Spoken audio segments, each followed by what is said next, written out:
મારી રાહ જોતી હતી.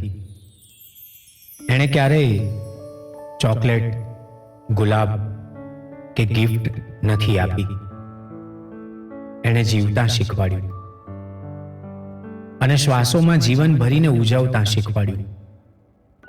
ફરિયાદો, નિસાસા, ચૂપકીદી, આ બધાનો જવાબ એણે મારી પાસે જ છંદ અને લયમાં લખાવ્યો. એણે મને માતાના ગર્ભનું એકાંત આપ્યું. ઝાડ પર વાયરાને અટકાવીને ગુફ્તગુ કરતા પાંદડાઓની ખામોશી આપી.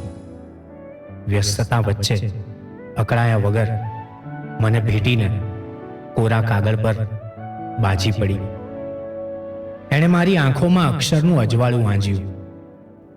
મારા દીવાનો અર્થ એણે અંકિત કર્યો.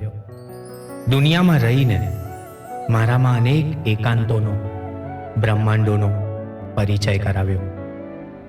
એ તો આંગળી પકડ્યા વગર, બેગ બિસ્તરા બાંધ્યા વગર, એને છોડી જઈશ એની પરવા કર્યા વગર બસ ચાલી નીકળી મારી સાથે.